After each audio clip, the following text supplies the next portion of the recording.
গত ক্লাসে এই প্রশ্নটি আমি তোমাদের বাসার কাজ দিয়েছিলাম, তো আজকের এই ক্লাসটিতে আমি এটি সম্পূর্ণ সমাধান করে দেবো এবং ব্যাখ্যা করে তোমাদেরকে বুঝাই দিব।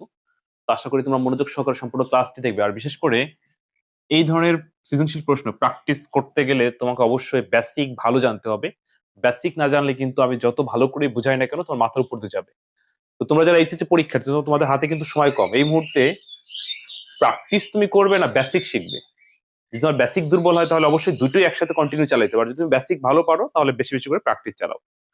আর তোমরা যে যে লেভেলের হও না কেন, তোমাদের জন্য কিন্তু বিশেষ স্পেশাল ব্যাচ চালু করেছে এইচএসসি পরীক্ষার্থী 25 ব্যাচের জন্য। বিস্তারিত জানতে আমার এই নতুন হোয়াটসঅ্যাপ নাম্বার এসএমএস দিও। 26-এর জন্য ব্যাচ আছে, আলাদা ব্যাচ। তো এই মুহূর্তে 25-এর হাতে সময় কম, তোমরা সামান্য কিছু সম্মানী দিয়ে ভর্তি হইতে পারো, সাজেশন সহ। মাসিক কোনো বেতন নাই, তোমার আইসিটি ভালো করার দায়িত্ব আমার একদম বোর্ড পরীক্ষা পর্যন্ত। ওকে, তো যাই হোক, আমি আগে এটা প্র্যাকটিস করে বুঝাই, পরে কথা হবে। বলছিলাম এটা বাসার কাজ, যে তোমরা আগে করবে তারপর আমার সাথে মিলাবে। তো যারা যারা করছো বা আগের ক্লাসটি দেখছো তারা এখন একটু বোঝার চেষ্টা করো। তো বাস্তবায়ন বলুক, সরল বলুক বা সত্য শ্রেণী যাই বলুক না কেন, প্রথমে হচ্ছে আমাদের মান বের করতে হবে। মান বের করতে না পারলে আমরা কিছুই করতে পারবো না। তো মান বের করতে গেলে প্রথমে চিন্তা, এই জায়গায় যদি কি হবে চিন্তা করি তাহলে জীবনেও মান বের করা যাবে না। আগে চিন্তা করতে হবে প্রথম গেট কোনটা। এটা এটা সি থেকে আসছে, তাহলে নট গেট যদি সি থেকে যায় তাহলে আমরা পেয়ে যাবো সিট নট। এরপর আমরা এখানে একটা ওয়ার গেট দেখতে পাচ্ছি, যেটা এক মানে একটা জায়গা থেকে তিনবার গেছে। এটা দেখে অনেকে বিভ্রান্ত হয়ে পড়ে। এটা বিভ্রান্ত আর কিছু নাই, এটা হলো জাস্ট এখানে এই হবে কেন, এ এ এ তিনবার প্রবেশ করানোর কারণে এ যোগ এ, তো তিনটা এ না লিখে একটাই লেখা যায়, কারণ মানে একটা জিনিস একাধিকবার যোগ বা গুণ যাই হোক না কেন সেটা লেখা যায়। তো এই জায়গায় এই গেটটা যদি ব্যবহার না করে ডাইরেক্ট এ থেকে নিত তাও হইতো, কিন্তু তোমাদের একটু বিভ্রান্তে ফেলানোর জন্য, একটু জটিল করার জন্য এই গেটটা ব্যবহার করছে। আসলে এটা কোনো কাজ নেই। তো আমরা পেয়ে গেলাম এ।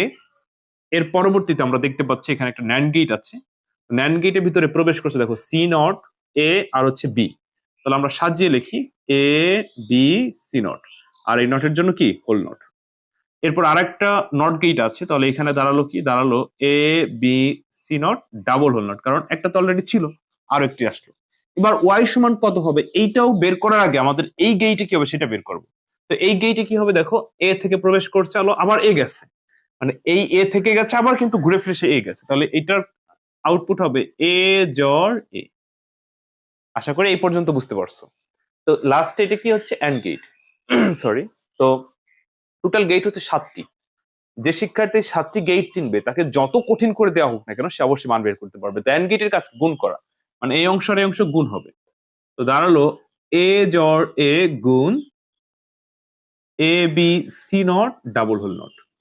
ওকে, এই মানটিকে সরল করতে বলছে। এটি সরল করতে পারলে তুমি গ নাম্বারে বলছিল তাহলে 3 পেয়ে যাবে। তোমাদের পরীক্ষা এরকম আসবে, হয়তো এত কঠিন না আসলে একটু সহজ আসতে পারে, কিন্তু এই প্রশ্নগুলো যখন তুমি পারবে তখন যেভাবেই প্রশ্ন আসুক না কেন তুমি পারবে। আচ্ছা, সরলে হাত দাও। সমান সমান আমরা এই মুহূর্তে কি করতে পারি? আচ্ছা, এখানে এ জর এ আছে, এইটাকে আমরা এরকম লিখতে পারি কিনা, A not A plus A A not, আর এই পাশে দুইটা মানে একটা ওয়ান, অর্থাৎ এ বি সি নট হয়ে গেল। এই যে দুইটা হল নট মানে কি একটা ওনা। আচ্ছা, এবার এইটা কেন লিখতে পারলাম, ধরো এখানে যদি এ জর বি হইতো, এই যে এ জর বি, এটার বিকল্প কি লেখা যায়, A not B not plus A B. তো ঠিক এখানে এ জড়ে, তার মানে এই বির জায়গায় হয়েছে। ওকে, আচ্ছা এখন দেখো এর সূত্র অ্যাপ্লাই হয়ে গেল। মানে সরল করতে গেলে এই জিনিসগুলো ফলো করবা, যে কোনো সূত্র অ্যাপ্লাই করা যায় কিনা। সূত্র অ্যাপ্লাই করা না গেলে গুণ বা কমন নেওয়ার চেষ্টা করবো। এখানে আমরা একটা সূত্র পেয়ে গেছি, এ গুণ এ নট মানে হচ্ছে জিরো, জিরো যোগ জিরো। কেন, এ গুণ এ নট মানেও জিরো, এ গুণ এ নট মানেও জিরো। আচ্ছা, আর ওই পাশে যা আছে তাই, এ বি সি নট। এখন ধরো বইতে ডাইরেক্ট জিরো লেখছে, ডাইরেক্ট না জিরো লেখে, আমি তোমাদের আরো একটা বার বুঝাই। মানে জিরো যোগ জিরো তো মানে জিরো, তো জিরো দিয়ে এ বি সি নট গুণ করলে কি হয়, জিরোই হয়। হয়ে গেল। তো গত ক্লাসে আমি বলে দিয়েছিলাম যে এটার মান বের করলে অ্যান্সার হবে জিরো।